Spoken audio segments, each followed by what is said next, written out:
Welcome back to the channel. Thanks for tuning in. Hope you're having a good day.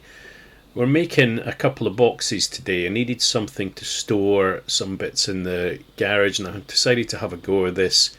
These are the drills and some Forstner bits that I needed. I just wanted to tidy them up. And so I thought I'm going to make a couple of boxes out of MDF. Nothing fantastic here, nothing very special. We've jumped right in here. I've knocked together the frame of one, and this is really about the things that I did wrong. I did two boxes as you saw at the start.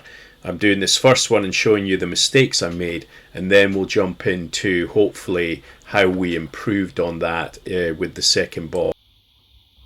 First mistake, I put way too many nails in this box. There was no need to put this many nails in. The box is not going to hold any weight, so it doesn't need to be that strong. I just got a bit carried away with this little £20 nailer that I bought from B&Q. Second mistake then, I blew through the sides of the box because I'd made the side bigger than the box itself, because I had intended, which you'll see later, to use a router and trim that down flush. I forgot about that, and so when I put the pins in very close to the edge, obviously they blew through the side of the box, and I didn't really learn my lesson on the second side either. I put way too many pins in this one as well. As you'll have noticed, we're using the technique of creating a completely enclosed box, and then what we'll do is take it across to the table saw, run it across that to create the lid and the rest of the box. The third mistake will become evident if you look very closely. You'll see me sawing through a nail, which was inevitable with the amount of nails that we had in the box. Another good reason not to put so many in. But we carry on cutting through the box to make our lid and our box.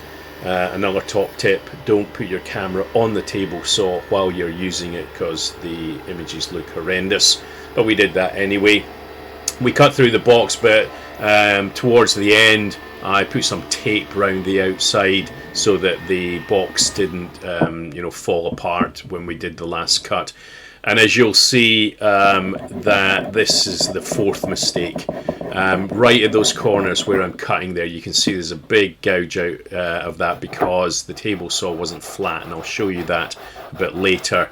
And so we tried to fix that by sanding down, which didn't really work that well.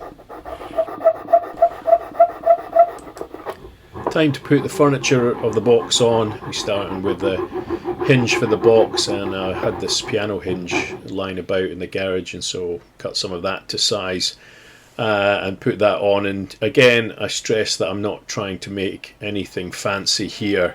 I'm really just going to make a box. I've never done one before, and I thought it would be a good idea. I needed to store some stuff, as I said. And so really I'm just making this so that I find out the pitfalls of making the box, and perhaps in the future when I do this again I'll understand what things that I need to look out for. I did try polishing up the brass of this hinge. It come up a little bit better, but I'm really just using screws that I had hanging about here. Again, they don't look great, but they will fix. I'll have a latch on the front and the hinge on the back, and so it will be a practical box, and so that's what we're looking for.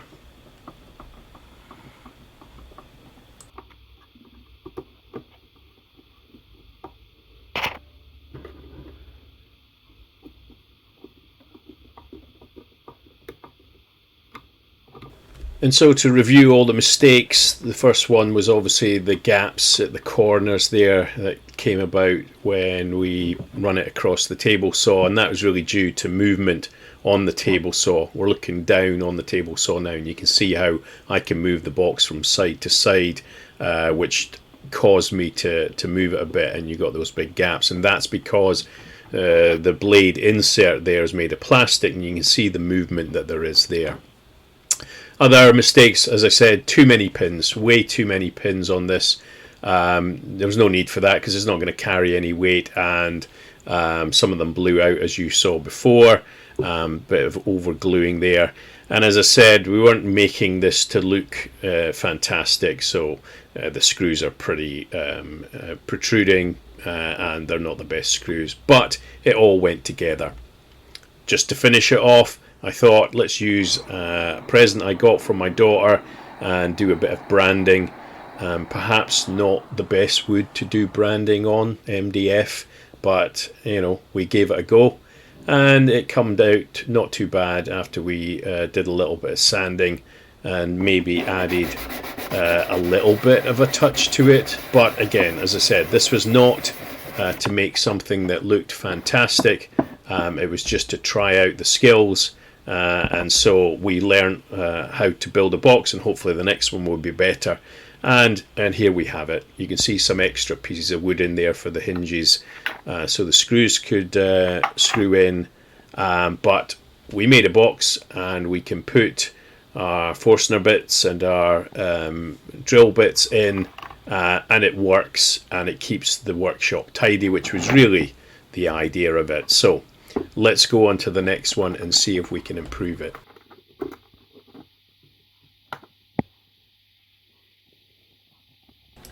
So on to box number 2, the idea being that we improve on box number 1 and do things a little bit better. We start with a little bit of inception, just showing you my camera monitor there.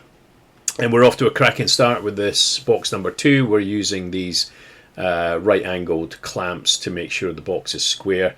To be fair, I think box number 1 was square enough, and I may have used these on that as well, but we're doing everything we can to make this better. Now, saying that, I've not done anything special with the material. This is still MDF I'm using. I'm still going to use the little pin gun, but this one is going to be a little bit more complicated, a little bit more involved. It's going to be bigger than the last one, and there's going to be a little bit more to it.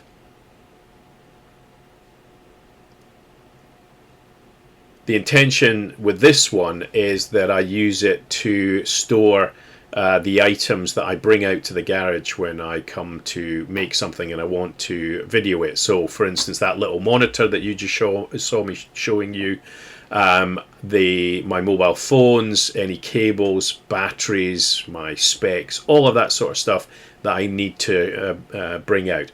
I wanted something to put it all in so I could just pick up the box and bring it out to the garage, and I had it all there and it's stored somewhere safe, and I don't keep breaking my phones as I have done in the past.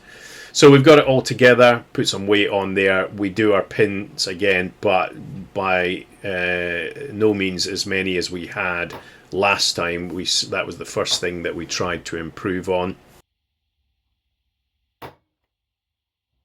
But then it was time to jump on an airplane and go on our holidays, and there's the little guy seeing us off saying, "Stuart, don't forget to come back and finish your box." He didn't say that. He didn't say anything. He was very ignorant, actually.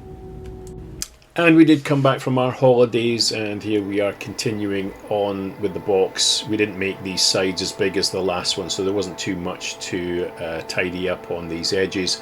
The next thing was, of course, to cut the box in half. So we had our lid in our box, and to try and improve on one of the problems that we had before, which was the movement as we cut it, I've made this kind of zero clearance insert by just putting a thin piece of MDF over the table saw and bringing the blade up a little bit through it, so that when we go across the blade we don't have as much movement. And this worked for the most part. You'll see towards the end I still manage to move the box as it comes off the blade, and so it takes a little bit out of the back corner.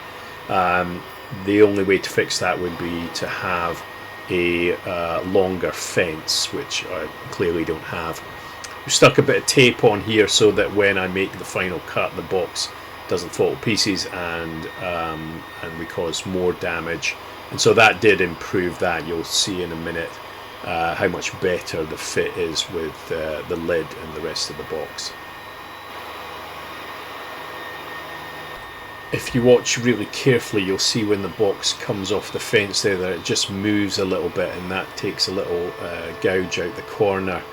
But on the whole, you'll see that there's a massive improvement with the straightness of the lid and the box. They fit together pretty well, but as I said, you can just see the little corner at the bottom there has been nicked a bit, which overall I'm quite happy with the output of this one.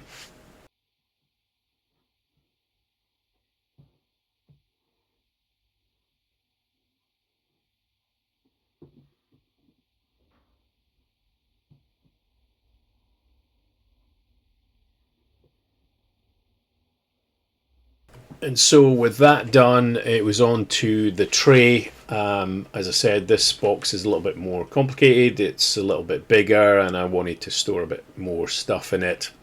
So we made this tray. Don't really go into that, show you that. It's a really tight fit, and so we're cleaning it up here to try and get it to fit, which we did eventually, and it was a really excellent fit. You'll see in a minute me trying to get it out of the box, having got it in, and what you don't see on this is the 20 to 25 minutes that it took me to shake the lid back out of it. But we tidied it up a little bit more, and it came out eventually. Put a couple of dividers in just to make things a little bit tidier, and on the bandsaw we put some curves on the edges just to try and make it look a little bit fancier, and to take away a little bit of the wood, which we did. And so this worked really well, and made the box so much more useful to use.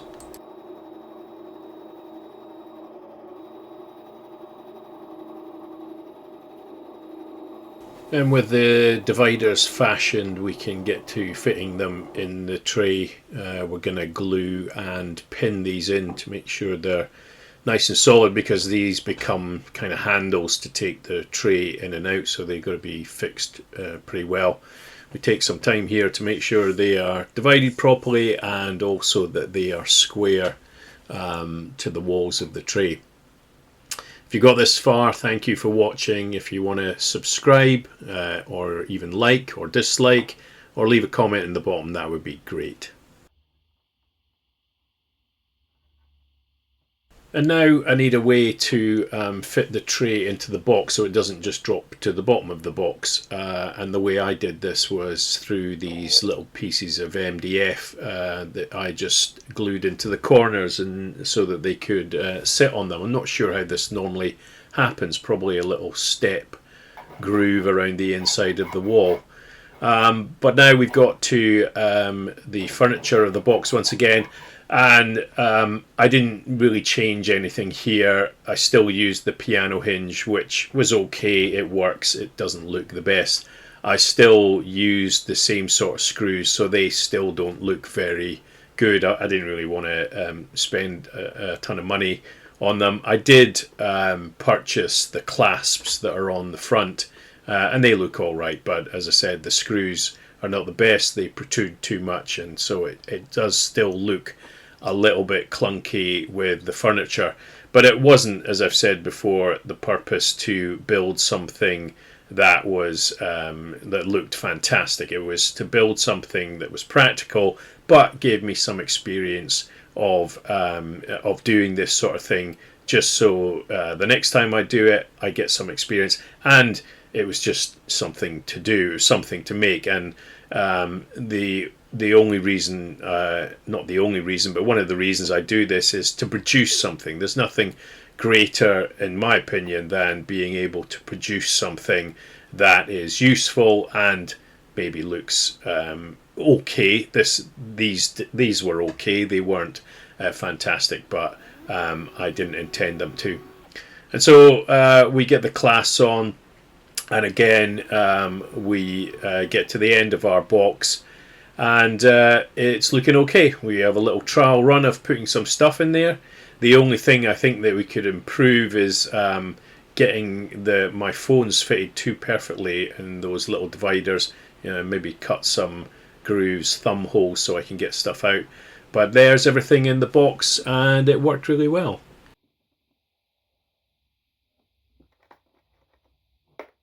And now it's on to the glamour shots, both boxes side by side here. As you can see, the box with the tray, I put some blue felt in the tray and the bottom of the box just to make it look a little bit more finished. I'm really pleased how they came out.